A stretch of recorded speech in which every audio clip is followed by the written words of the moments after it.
અડેલી એવી રીતે ગોઠવેલી છે કે જેથી તેના નીચેનો છેડો દિવાલથી 2.5 મીટર દૂર રહે અને તેનો ઉપરનો છેડો જમીનથી 6 મીટર ઊંચે એક બારીને અડકે તો નિશાનીની લંબાઈ શોધો। એટલે આકૃતિ કંઈક આવી બનશે। માની લો આ એક નિશાની છે એવું,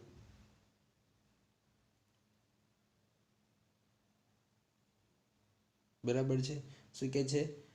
એક નિશાની દિવાલને, તો આ દિવાલ લઈ લીધી આપણે, એવી રીતે ગોઠવેલી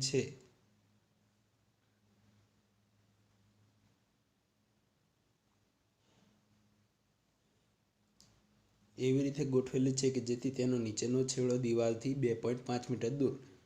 તો આ દિવાલ આપણે ગણી હોય તો આ માપ થઈ ગયું 2.5 મીટર દૂર અને તેનો ઉપરનો છેડો જમીનથી 6 મીટર ઊંચ એક બારી, તો અહીંયા આપણે બારી લઈ લઈએ તો આ જે લંબાઈ છે કેટલું થઈ ગઈ? 6 મીટર દૂર, બરાબર। હવે નિશાનીની લંબાઈ શોધો, એટલે કે આ ભાગ આપણે શોધવો છે।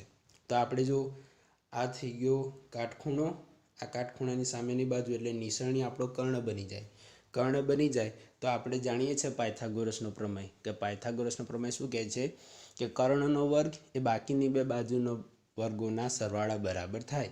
એટલે આપણે આ દિવાલની બાજુ અને જે નીચે નિશાનીના છેડા સુધીની લંબાઈ દિવાલથી એ બંનેનો વર્ગોનો સરવાળો કરીએ એટલે આપણને નિશાનીની લંબાઈ મળી જાય। એટલે જુઓ, ધારો કે એ બી નિશાની છે અને સી એ દિવાલ છે તથા એ બારી છે, તો જુઓ બરાબર છે આકૃતિ। આ એ બારી કે જ્યાં અહીંયા નિશાનીની ટોચ અને આ બારીની ટોચ, અને આ છે એ બી નિશાની, આ બીસી એમની વચ્ચે દિવાલ વચ્ચેનું અંતર, નિશાની અને દિવાલ વચ્ચેનું અંતર, અને એસી એ શું થઈ ગયું? આપણું આખું દિવાલ। બીસી બરાબર જો 2.5 મીટર, સી એ બરાબર 6 મીટર। પાયથાગોરસના પ્રમેય પરથી એ બી એ કર્ણ, તો કર્ણનો વર્ગ બાકીની બે બાજુઓના વર્ગોના સરવાળા બરાબર, તો એ બીનો વર્ગ બરાબર બીસી નો વર્ગ વત્તા સી એનો વર્ગ। બીસીનો વર્ગ કેટલો છે? બીસી તો 2.5, 2.5નો વર્ગ વત્તા એસી 6, 6નો વર્ગ તો 2.5નો વર્ગ તો કે 25નો વર્ગ 625, એટલે અહીં થશે 6.25, 6.25 વત્તા 36, એટલે 6.25 વત્તા 36 કરીએ એટલે થશે 42.25, અને 42.25 એ કોનો વર્ગ થશે? તો કે 65નો, એટલે આપણે અહીંયા 6.5 મળશે, એટલે કે એ બી બરાબર 6.5। એટલે એ બી આપણું શું છે? નિશાની, એટલે આપણને મળશે નિશાનીની લંબાઈ। નિશાનીની લંબાઈ થઈ જશે 6.5 મીટર। હવે ધ્યાન રાખો, ક્યારેક એવું બની શકે કે નિશાનીની લંબાઈ આપી હોય, એટલે કે કર્ણનું માપ આપ્યું હોય અને કોઈક બાજુનું માપ આપ્યું હોય, તો તમને આ ઊભી બાજુનું માપ પૂછી શકે, અથવા તો કર્ણનું માપ આપ્યું હોય અને આ ઊભી બાજુનું માપ આપ્યું હોય તો આ નીચેની બાજુનું માપ પૂછી શકે। તો નિશાની આપી હોય અને નિશાનીનું માપ આપ્યું હોય અને તમને આ બાજુ દિવાલનું માપ આપ્યું હોય, તો તમને તેમની દિવાલ અને નિશાની વચ્ચેનું અંતર પૂછી શકે, એટલે આ નીચેની બાજુ। કાં તો પછી એવું બની શકે કે નિશાનીનું માપ આપ્યું હોય અને દિવાલ અને નિશાની વચ્ચેનું અંતર આપ્યું હોય, તો તમને દિવાલનું માપ પૂછી શકે, તો આવું બની શકે, બરાબર છે। તો આવું ધ્યાન રાખવાનું, બરાબર છે। આગળ જો, આ આપણો પ્રશ્ન છે સ્વાધ્યાય 6.5નો પ્રશ્ન નંબર 11। જો કે આ આપણા સિલેબસમાં નથી, પણ ઉદાહરણ 11 જે પ્રમાણે આપણા સિલેબસમાં મૂકવામાં આવ્યું છે, તો કદાચ એવા પ્રશ્નો પૂછાઈ શકે, એટલે મેં આ ઉદાહરણ આપણા અત્યારે એ ધ્યાનમાં લઈ લીધું છે। તો જુઓ, સ્વાધ્યાય 6.5નો પ્રશ્ન નંબર 11 અને સ્વાધ્યાય 6.5ના પ્રશ્ન નંબર 9 અને પ્રશ્ન નંબર 10 એ પણ ઉદાહરણ 11 જેવા જ છે, જે તમારે નોંધ લઈ લેવી, એટલે એકવાર તમારે પ્રશ્નની ગણતરી કરી લેવી। પ્રશ્ન નંબર 11, એક વિમાન મથકથી ઉત્તર દિશામાં 1000 કિલોમીટર પ્રતિ કલાકની ઝડપથી ઉડે છે। એ જ સમયે બીજું એક વિમાન એ જ વિમાન મથકની પશ્ચિમ દિશામાં 1200 કિલોમીટર પ્રતિ કલાકની ઝડપે ઉડે છે। એટલે કે 1.5 કલાક, 1 1/2 એટલે કે 1.5 કલાક પછી આ વિમાનો એકબીજાથી કેટલા દૂર હશે? બરાબર છે, 1.5 કલાક પછી આ બંને વિમાન એકબીજાથી કેટલા દૂર હશે? તો આપણે શોધવાનું શું કહે છે? જો માની લો આ એક વિમાન મથક છે, અહીંયા એક વિમાન મથક છે, એ રહ્યું આપણું વિમાન મથક. હવે બી એ શું છે? તો કે અહીંથી એક વિમાન ઉડ્યું. જો શું કહે છે? એક વિમાન મથકથી એક વિમાન મથકથી ઉત્તર દિશામાં 1000 કિલોમીટર પ્રતિ કલાકની ઝડપે ઉડે છે. તો આ આપણી ઉત્તર દિશા લઈ લઈએ. તો આ જો અહીંયા ઉત્તર દિશામાં એક વિમાન ઉડ્યું. હવે શું કહે છે?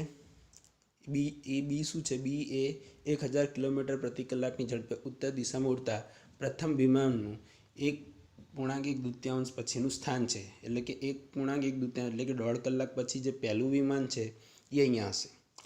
પછી કહે છે સી, આ જે સી એ 1200 કિલોમીટર પ્રતિ કલાકની ઝડપે પશ્ચિમ દિશામાં ઉડતા બીજા વિમાનનું 1.1 એટલે કે 1.5 કલાક પછીનું સ્થાન છે. એટલે જે બીજું પશ્ચિમ દિશામાં ઉડ્યું અહીંથી એનું સ્થાન અહીંયા છે. હવે જુઓ તો અહીંયા એક વિમાન આમ ગયું, એક વિમાન આમ ગયું. તો આ બંનેનો હવે આપણે બંને વચ્ચેનું અંતર શોધવું છે. જો પછી આ વિમાનો એકબીજાથી કેટલા દૂર હશે? એટલે કે આ બે વિમાનો વચ્ચેનું અંતર. હવે ધ્યાનથી જોઈશું તો આપણને શું બની દેખાય આકૃતિ? તો કે કાટકોણ ત્રિકોણ બનતો દેખાયો, કે જેમાં આપણને આ માપ નથી ખબર પણ આપણે એને શોધી શકીએ. કેમનું? તો કે આપણી પાસે એક સૂત્ર છે, ઝડપ બરાબર અંતર ભાગ્યા સમય પરથી.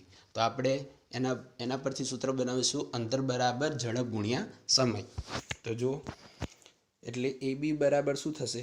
તો જો એ બી એ અંતર છે અને એ દરમિયાન સમય કેટલો લાગ્યો? 1.1 અને એ દરમિયાન કાપેલ કેટલા કિલોમીટર પ્રતિ કલાકની ઝડપે જાય છે? 1000 કિલોમીટર પ્રતિ કલાક. તો આપણે 1000 કિલોમીટર પ્રતિ કલાક ગુણ્યા 1.5 કલાક એટલે કે 1.1 બરાબર જે આપણું એ શું થશે? અંતર. એટલે જો એ બી બરાબર પ્રથમ વિમાને 1.1 કલાકમાં કાપેલ અંતર. તો ઝડપ ગુણ્યા સમય, તો 1000 ગુણ્યા 3/2. આને અહીંયા કટ કરો તો શું થાય? 500 ગુણ્યા 3 એટલે 1500 કિલોમીટર. એ જ રીતે એસી બરાબર દ્વિતીય વિમાને 1.1 કલાકમાં કાપેલ અંતર. તો ઝડપ ગુણ્યા સમય, એની ઝડપ કેટલી છે? 1200 કિલોમીટર પ્રતિ કલાક, જે બીજું વિમાન હતું એનું. અને એણે પણ 1.5 કલાક લીધો એટલે કે 3/2 એટલે કે 3/2. તો આ થઈ ગયા 600 ગુણ્યા 3 એટલે 1800 કિલોમીટર. એટલે પહેલું વિમાને કાપેલ અંતર કેટલું થઈ ગયું? 1500 કિલોમીટર અને બીજા વિમાને કાપેલું અંતર થઈ ગયું 1800 કિલોમીટર. હવે શું શોધવું છે આપણે? આ બંને વચ્ચેનું અંતર શોધવું છે. તો આ અંતર મળી ગયું, આ અંતર મળી ગયું. તો આપણે શું કરશું? આ કાટખૂણો છે દર્શાવીશું, આ કાટખૂણો દર્શાવીશું અને આને કર્ણ લઈ અને પછી આપણે પાયથાગોરસનો પ્રમેય વાપરી દઈશું. જો વળી ખૂણો BAC એટલે થઈ ગયું BAC એટલે કે આ ખૂણો BAC એ ઉત્તર દિશા અને પશ્ચિમ દિશા દ્વારા બનતો ખૂણો છે. અને ઉત્તર દિશા અને પશ્ચિમ દિશા દ્વારા બનતો ખૂણો હંમેશા કાટખૂણો જ હોય. એટલે ખૂણો BAC બરાબર 90°. હવે ત્રિકોણ ABCમાં ખૂણો A બરાબર 90°. તો પછી પાયથાગોરસનો પ્રમેય વાપરીએ તો ખૂણો એક કાટખૂણો હોય તો સામેની બાજુ ખૂણા એની સામેની બાજુ કઈ થાય? BC. અને BC કેવું હશે? કર્ણ થાય. કાટખૂણાની સામેની બાજુ કર્ણ. તો BC નો વર્ગ બરાબર AB નો વર્ગ વત્તા AC નો વર્ગ. પાયથાગોરસનો પ્રમેય. BC નું માપ આપણે શોધવું છે. તો BC નો વર્ગ બરાબર AB કેટલું મળ્યું? 1500 નો વર્ગ વત્તા AC મળ્યું 1800. તો 1800 નો વર્ગ. તો 22,500 એટલે કે 15 નો વર્ગ 225 અને 100 નો વર્ગ. અને આ બે તો અહીં પાછળ બીજા બે મીંડા આવવા જોઈએ. એ જ રીતે અહીંયા પણ 18 નો 324 બરાબર છે. હવે આમનો સરવાળો કરો એટલે થશે 549 બરાબર અને ગુણ્યા 100.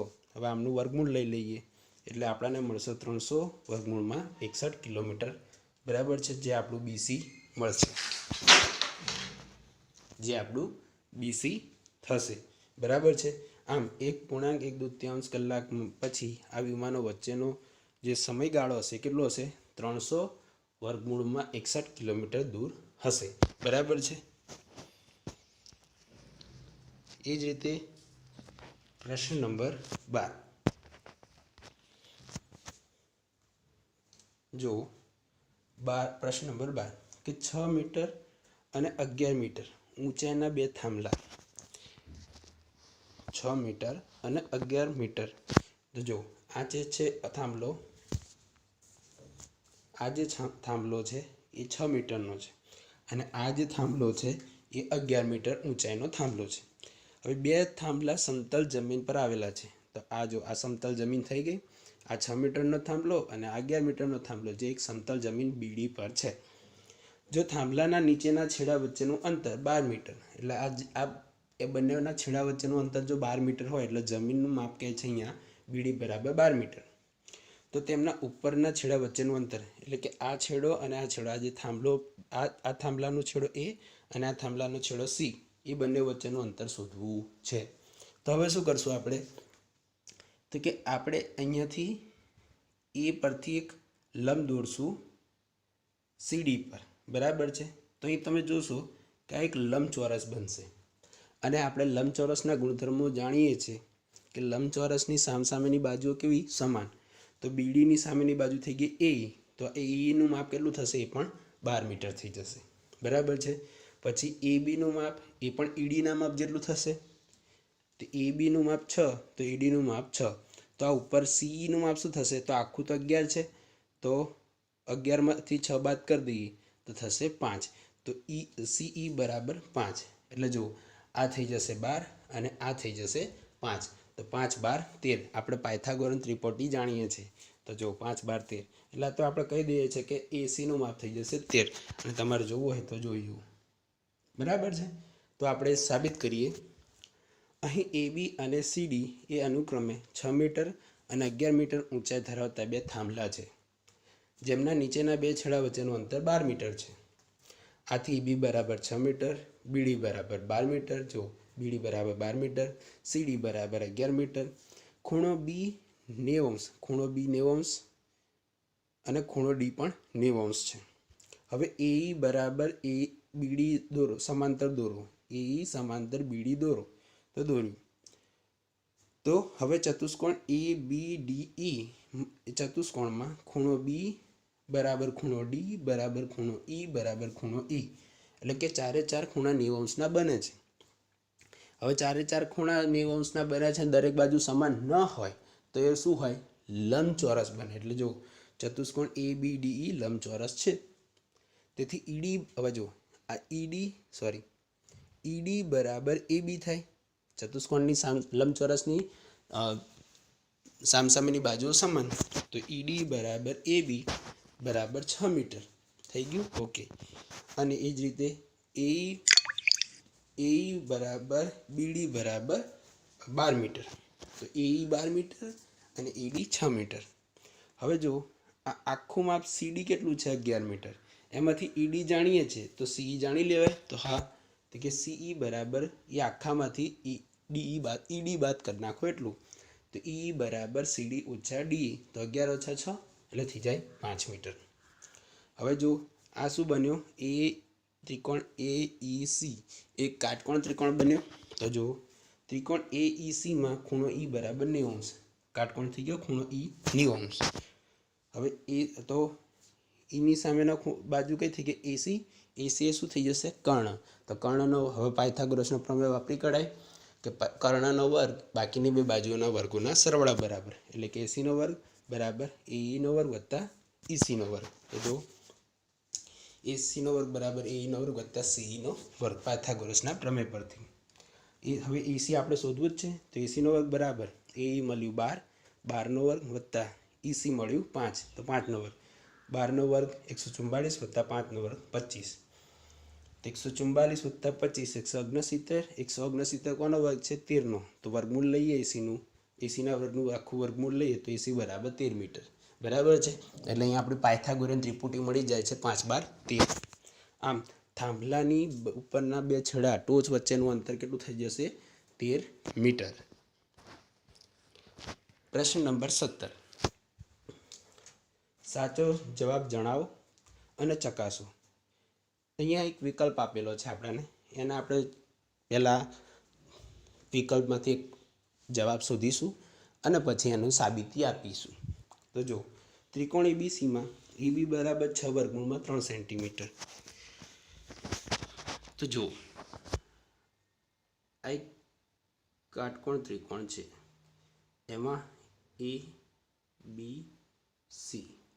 એબી બરાબર કહે છે 6 વર્ગમૂળમાં 3 સેન્ટીમીટર, એસી બરાબર કહે છે 12 સેન્ટીમીટર અને બીસી બરાબર કહે છે 6 સેન્ટીમીટર. તો ખૂણો બી શોધો. તો આ બી ખૂણો શોધવો છે. બરાબર છે. હવે તમને એવું થાય કે આ તમને કેમ નહીં ખબર પડી કે આ મોટી બાજુ? તો આપણે જાણીએ છીએ કે કાટકોણ ત્રિકોણમાં હંમેશા મોટી બાજુ એ કેવી હશે? કર્ણ હશે. એટલે આપણે આને મોટી બાજુ રાખી. હવે મોટી બાજુની સામેનો ખૂણો કયો હોય? તો કે કાટખૂણો. બરાબર. એટલે બે ખૂણો કાટખૂણો થાય 90 અંશ. તો જો સી વિકલ્પ 90 અંશ. કેમ? તો જોઈએ હવે એને સાબિતી જોઈએ. ત્રિકોણ એબીસીમાં એબી બરાબર 6 વર્ગમૂળમાં 3 સેન્ટીમીટર એટલે કે 10.38 સેન્ટીમીટર આશરે થશે. એ જ રીતે એસી બરાબર 12 સેન્ટીમીટર અને બીસી બરાબર 6 સેન્ટીમીટર. હવે શું કહે છે? એસી એ સૌથી મોટી બાજુ છે એટલે 12 નો વર્ગ 144 થાય. ઓકે.